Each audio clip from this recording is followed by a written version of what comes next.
Right now, most of you are probably like, what the hell are we doing? This isn't music. Hell, this isn't even about music.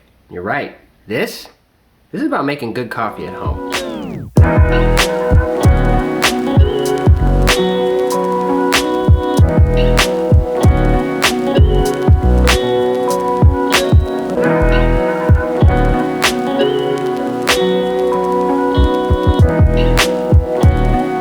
Okay, so there's a lot of different ways to brew coffee at home, but today I'm going to do the French press, a pour over, and a mocha pot. But regardless of method, we're going to need some fresh beans, so just clap your hands like it's binging with Babish and beans shall appear. The beans I'm using today are called West Java. It's a medium roast. This is from the Starbucks Passport series, which features single origin coffees from all over the world. Now, I haven't tried this before, but give it a quick smell and what do you know? It smells like coffee. Now, I'm going to start by weighing out my beans. I'm using a recipe of 60 grams of coffee to a liter of water, which is also 1,000 grams if you didn't know that. I'm cutting the recipe in half so that I have 30 to 500, and this is the recipe I'm using for both the French press and the pour over. The mocha pot is going to be a little different, but we'll talk about that when we get there. Weighing out your beans is an essential step in making sure that you get a consistently good cup of coffee. This is what our beans look like up close and personal before we get grinding. And speaking of grinders, I opted to go for a premium hand grinder. This sucker was about $180, but that's about $100 cheaper than a good quality electric grinder. The reason we grind our beans fresh is because they taste better. A lot of people ask if this is necessary and if you can use pre-ground coffee, and no, I guess it's not necessary, but it will taste significantly better. I started my journey of making coffee at home with pre-ground coffee and quickly realized that if I was going to splurge on one thing, it would be a premium grinder. Okay, so we've converted our first batch of beans into grounds and time for a close-up. Normally, I would just dump this straight into my brewer, but since I'm doing 3 different ways, I figured we'll put it into these ramekins. Alright, okay, somebody's having a little bit too much fun with the tapping there. But moving on, we're going to adjust the grinder now. If you haven't realized this already, every different kind of brew method is going to need a different grind setting. This is because the particle size of your coffee grounds corresponds directly to your brewing method. So in plain English, if your coffee particles are too large for your brewing method, you're going to end up with sour and under-extracted coffee. If those particles are too small for your brewing method and really brewing time, you're going to end up with over-extracted, bitter, astringent coffee. First up, we have a coarse French press grind. Then we have the mocha pot, which is a coarse medium grind. And then a fine medium paper filtered pour over grind. Now, let's get brewing. So I'm going to start with the French press because we can get it started and let it go in the background. So I'm going to put it on the scale, get it on, add the coffee to the French press, tear out the scale, get a timer set for 4 minutes, and then add boiling water, or just off the boil water. Again, the recipe here calls for 500 grams or 500 milliliters of water.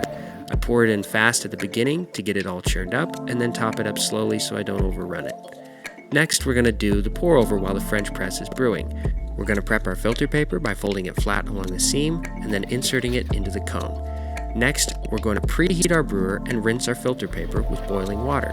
This ensures our grounds aren't going to be too cold when we're brewing, and it also gets rid of any funky papery taste. Once we've done the rinse, we dump out the water, put the brewer back together, add our grounds to the brewer, level them out with a little shake, and make a little pocket with our finger. Next, we're going to start a countdown timer and add double our weight of coffee grounds in water. So we're going to add 60 grams of water and give it a nice swirl to make everything evenly combined. And this will extract all the carbon dioxide out of the beans. We call this the bloom. While the pour over is blooming, the time is up on my French press, so I'm going to break up the crust of coffee on the top and scoop off any grounds that are floating there. Now I shot some B-roll of the plunger from the end of my coffee brewing session, and you can see there's hardly anything on the plunger, and this is because I'm using the scoop and strain method. You scoop off the coffee beans once you're done brewing, and then you only use the plunger as a fine strainer. This prevents a lot of silt from ending up in your cup of coffee because you're allowing that silt to settle into the brewer. Back to the pour over, we're now going to start properly brewing. So I'm adding a lot of water really fast to churn up the grounds, and then adding a steady stream of water to keep the brewer topped up. and I'm pouring in a sort of circular motion, but basically I'm aiming for anywhere where the foam from the coffee looks kind of darker than the rest of it, and this shows a lack of water. Essentially, we want the water to flow through the coffee grounds evenly, an even rate and an even distribution, so that we evenly extract the flavor out of the coffee grounds. A lot of clips in this video have been sped up, but I left this one in real time throughout the whole thing so you can see how long it takes to make a pour over. And while it's not the most interesting video, it does show that making really good pour over coffee at home doesn't actually take that long when you think about it. Now we're going to get the scale out of the way and let the coffee drain down a little bit as we're doing this, and then we're going to grab a spoon and give it a little stir in each direction at the top of the brewer. This is to get any coffee grounds that are clinging to the top of the brewer to come off and settle down into the main part of the cone. Again, we're going to let it sit for a second after giving it that stir, and this gives us time to put our plunger into our French press. Might as well get it out of our way. Once it's drained a little bit more, we're going to give it a swirl. And the whole point of this is to get the coffee to again evenly drain into the bottom carafe. When you're done, you should end up with a flat bed of coffee in the bottom of your brewer. Now, I did get a bit stuck to the sides because I'm not a barista, never been a barista, and I've kind of learned this on my own. But this is in the ballpark of what you're looking for. Alright, the Moka pot. So I said we would talk about the recipe a little bit more later. So I'm using 300 grams of water and 21 grams of beans. Most people fill their bottom chamber with hot water up to the bottom of the safety valve, but I haven't had very good luck with this, so I found that putting 300 grams exactly of hot water with 21 grams of ground coffee gave me the most consistent brew. You can see I'm trying to figure out how to not make a giant mess, so I did it off camera. Now once your basket is full, drop it in the brewer and screw the top on. You want to tighten this together firmly so that you get a good seal. Use a towel on the bottom part so you don't burn yourself. And then I don't have one of those fancy tabletop induction cookers, so we gotta go use the stove in the kitchen. One of the biggest mistakes with a Moka pot is brewing it too fast, so turn it up to a medium-low. Here I'm at a 3.5 out of 10 setting. And open up the top so that you can watch it brew. You can hear the brewer start to hiss, so you're going to want to turn the heat down just slightly. And we have coffee. I don't know about you guys, but I think this is one of the coolest looking ways to brew coffee. It never ceases to entertain me. Now we're getting towards the end of the brew, and you'll notice that the sound is changing a little bit, starting to be a little bit more burbly and almost starting to spit. This is when you want to start getting ready to close the top of your brewer and turn off the stove.